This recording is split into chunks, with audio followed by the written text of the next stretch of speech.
Hi, my name is Brad Hickok. I'm a sergeant with the Gallatin County Sheriff's Office here in Bozeman, Montana. I've been with our Sheriff's Office just over 19 years now, and I'd like to talk today about CIT Montana. I'm going to talk briefly about the history of CIT, where it originated, and from inception, how we brought it to Montana when we did that, how we go about putting together a community or a team, which is essential to CIT, and how that works when we are doing outreach to other communities, as well as how we go about and how our academy differs from the international model, or the Memphis model, CIT. CIT stands for Crisis Intervention Team. It's a team because it incorporates many different stakeholders: law enforcement, hospital staff, probation, parole, clergy, NAMI, families, and those with lived experience.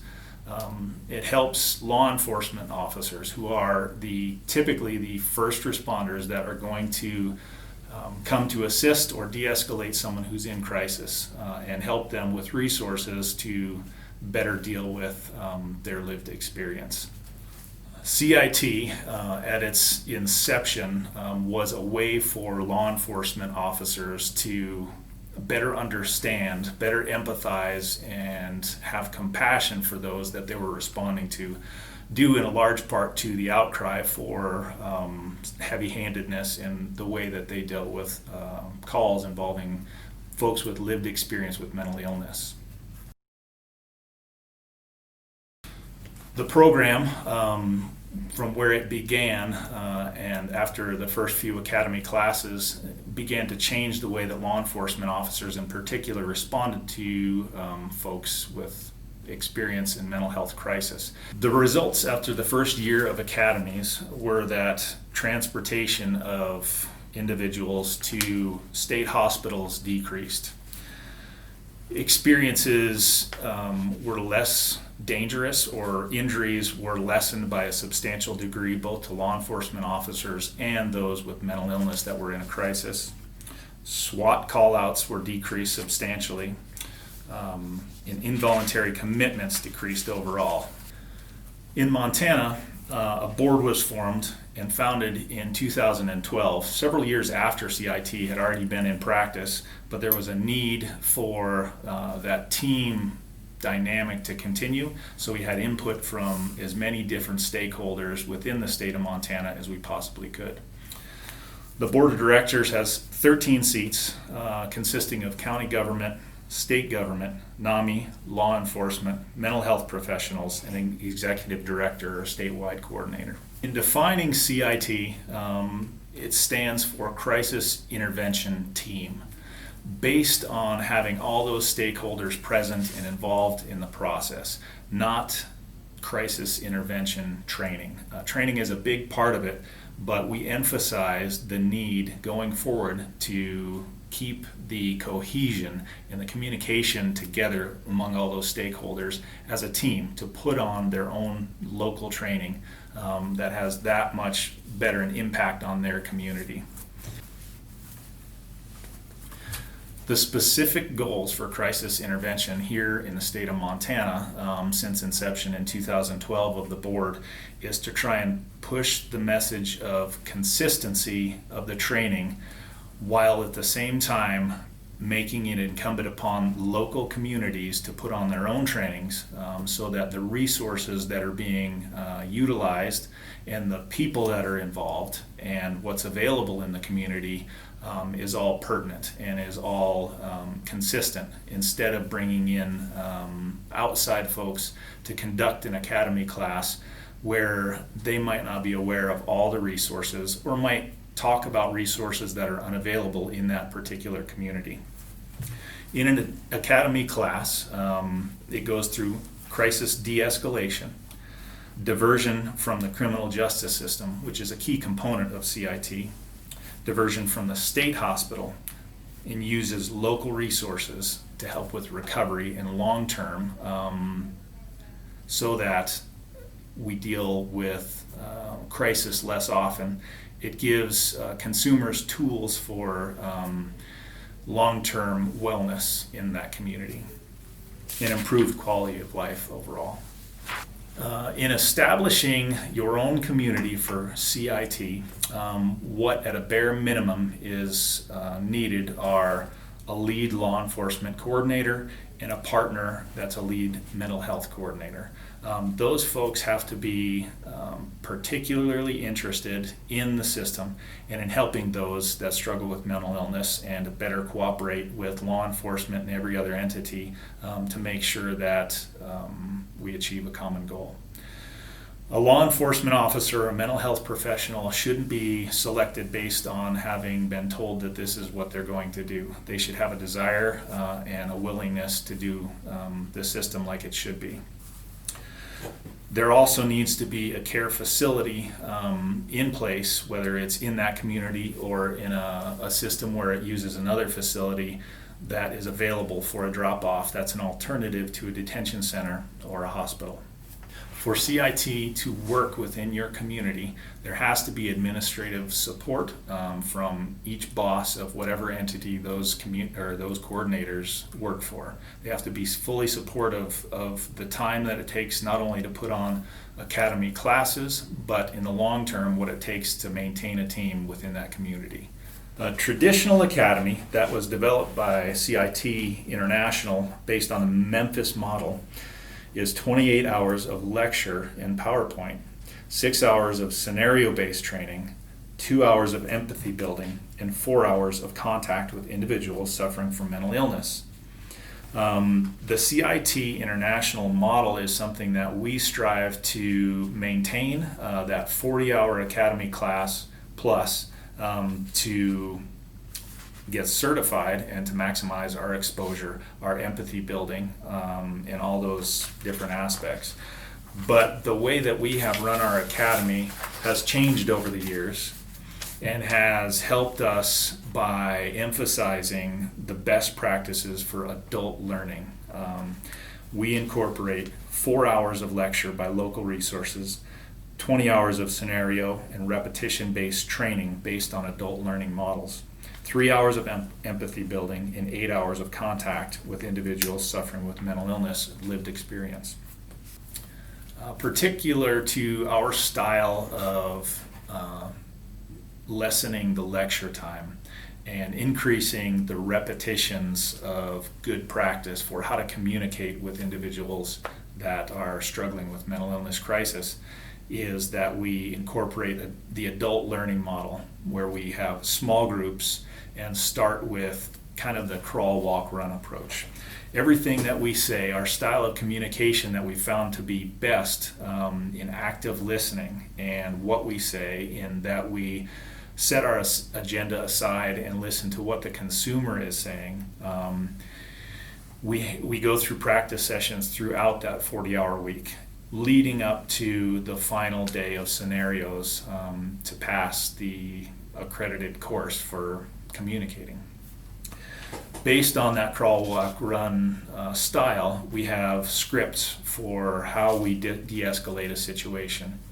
Those scripts are the things, the precise ways that we want our officers to communicate and listen more than they speak with someone who might not be acting as a typical person would be that they'd encounter on the street.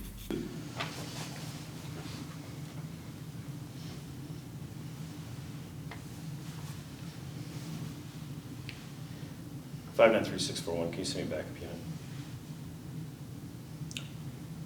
Hi, my name's Jim. I'm with the Sheriff's Office. Could I get your name? Frank. Hey, Frank. Looks like you may be a little confused today, Frank. Yeah, I think I'm lost. Okay. So if I'm understanding you correctly, you're confused because you're not sure where you're at right now? Yeah, I've never seen this place before. I was supposed to get off and go to the mall, but I think the bus maybe got off at the wrong stop. Okay, so you're trying to get to the mall, but you rode the bus, but you might have got off at the wrong stop? Yes. Okay, all right. Hey, how old are you, Frank? I'm 92. 92 years old. All right, great.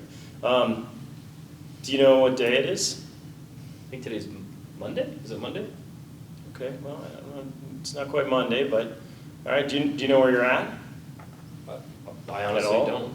No, like I said, I've never seen this place before. I was just supposed to get off at the mall. I took the number 2 or 4 bus, Okay. and I got off at the wrong stop.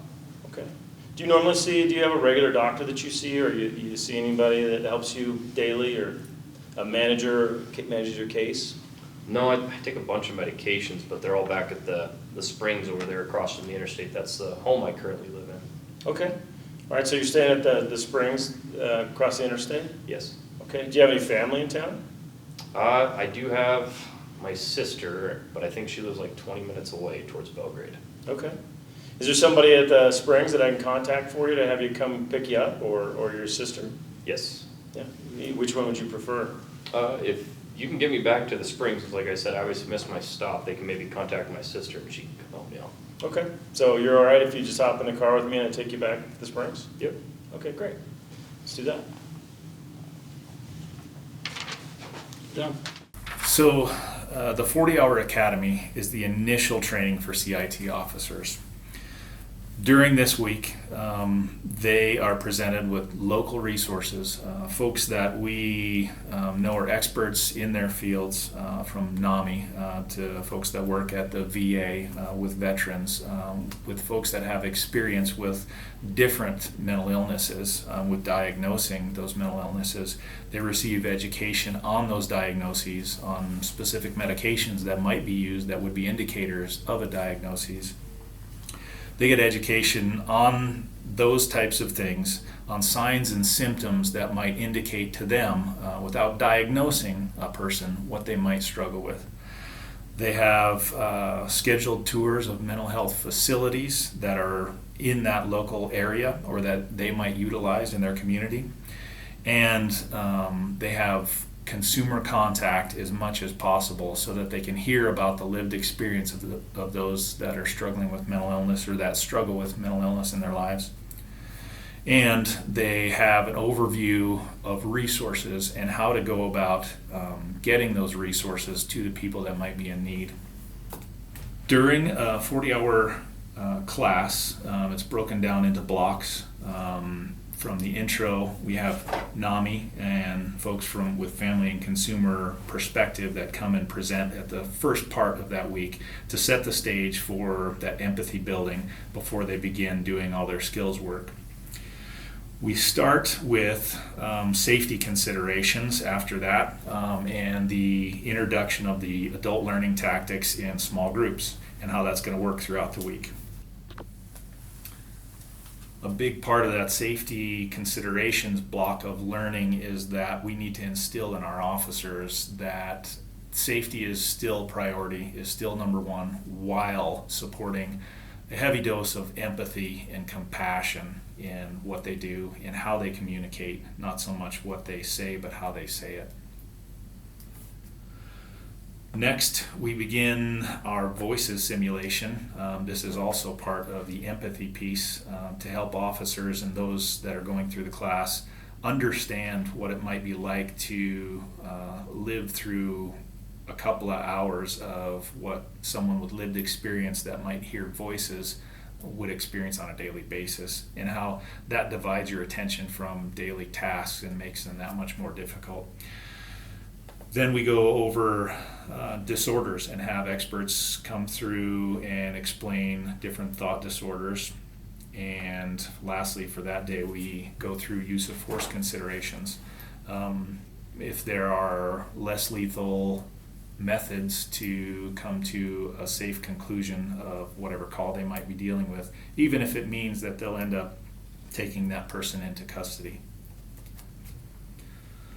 After the first day of instruction, we come right back in after they've gotten through the first night's homework of training modules on our learning management site with basic de-escalation techniques.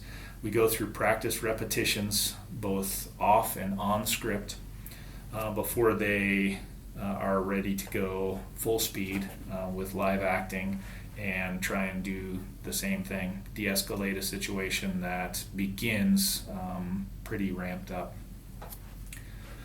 We then have a consumer panel, and following the consumer panel, where they get to hear from folks that they may have already encountered within that community, and how they have perceived folks that they've come into contact with, both law enforcement, EMS, nursing staff, and how maybe they could have done a better job or what they did right. And we move into discussion of personality and mood disorders before suicide assessments and interventions, asking the difficult questions and how exactly we want them asking those questions when they're encountered with a situation where someone might be thinking of taking their life. The last two blocks for the day are substance abuse and co-occurring disorders and civil commitment laws. We have attorneys come in and explain the process for civil commitment, which is a potential outcome in the work that we do. We have an entire day devoted to consumer contact and touring our state hospital here in Montana. And prior to the third day, they have to complete their second required homework, which are the training modules that consist of PowerPoint videos with quizzes afterward, so that we can forego having to do that lecture piece in the classroom. The next block of training would be children's issues, neurodevelopmental disorders, followed by psychotropic medications and side effects. This is a good opportunity to explain one of the other pieces that we use for empathy building throughout the week. At the beginning of the week, they're issued pill dispensers based on an assigned disorder.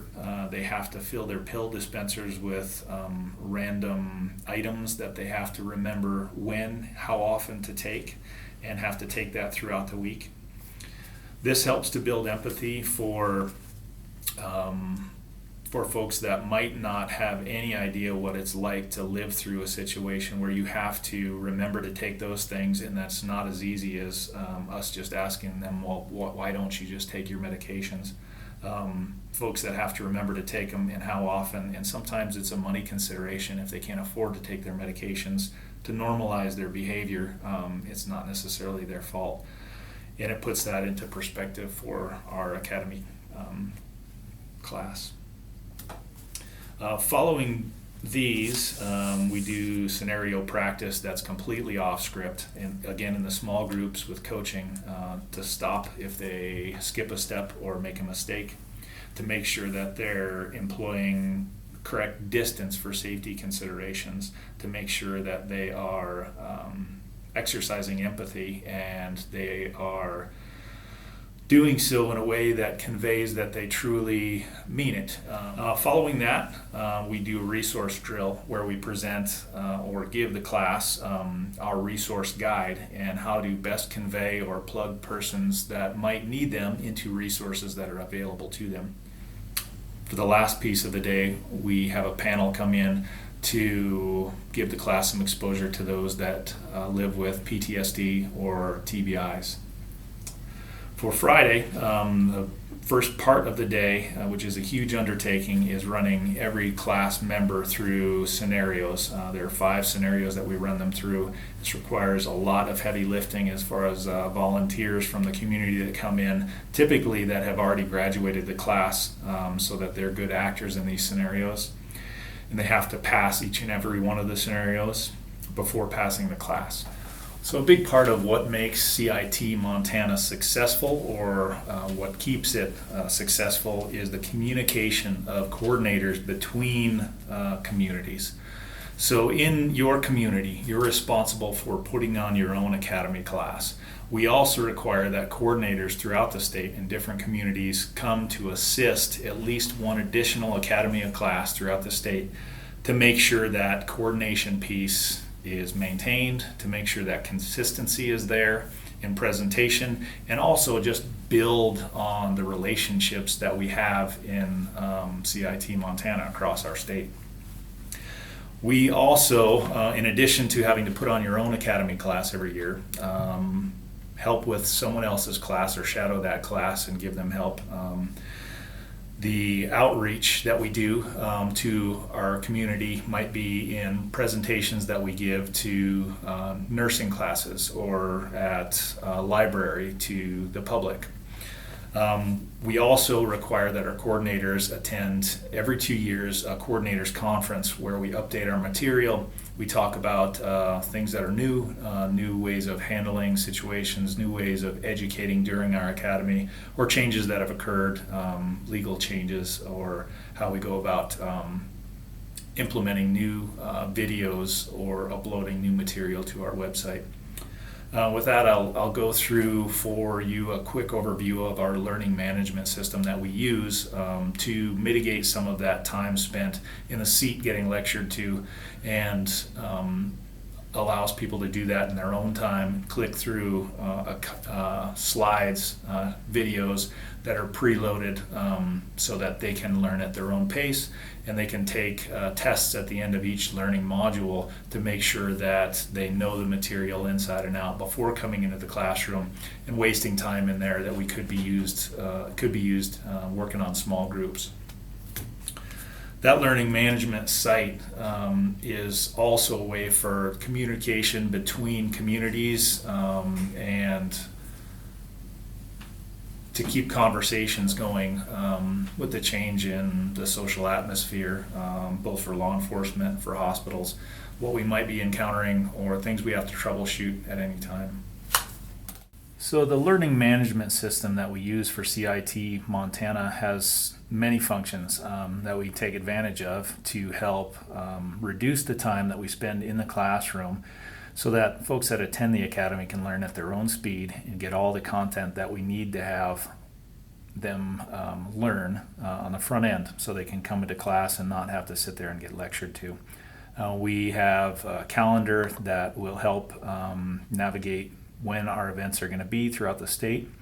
And again, we encourage people to shadow, or they can attend other academies, but it's imperative that they put on and attend their own academy so they're aware of their resources in their communities. The learning management system that we use also has uploads of all the content that we want them learning along the way about specific disorders. Right here we see there's a section on NAMI, the National Alliance for Mental Illness. They'll learn a section on schizophrenia, use of force considerations, basic verbal skills, personality disorders, and the list goes on. I think there are 13 different training modules that they have to complete during the course of our academy class using this learning management system, and pass the quizzes at the end of each and every one of those. This site also acts as a way for coordinators and folks that have just been through the class to stay in touch with one another, to learn about new opportunities in CIT, to share information that they get to upload for others to be able to view, whether those are YouTube or other videos, or learn about upcoming training or events that they might be able to take advantage of. We connect with people right here or using our forum, and can upload content to the learning management site.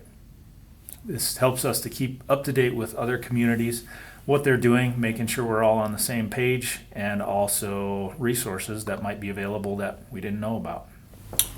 So larger communities that have hosted or continue to host CIT Montana academies are communities like Kalispell, Billings, Yellowstone County, Lewis and Clark County in Helena, Bozeman, Gallatin County, Great Falls, Butte, Silver Bow, Ravalli.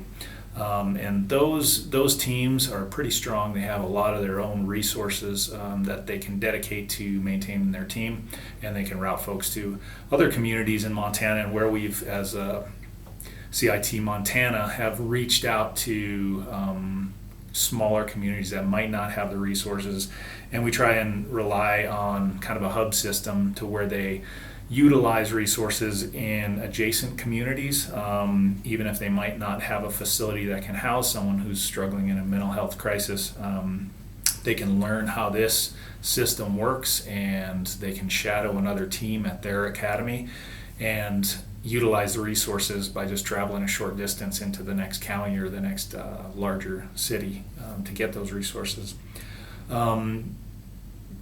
There are a number of ways that you can get involved. I encourage folks to find out whether their communities have CIT, incorporate that in their law enforcement and their detention centers. If their mental health professionals are up to speed and working with those other entities. And you can reach out to your local chapter of NAMI. You can get involved in LAC meetings. That would be a local advisory councils that meet on mental illness. Or contact your local law enforcement officer and ask them if they have CIT. You can also contact a local resource like the United Way that might be involved, or a mental health professional if you happen to know those in your community, and see if it's something that is in your community or might be, or how you can help get it there. I think that about does it. Thanks for joining me.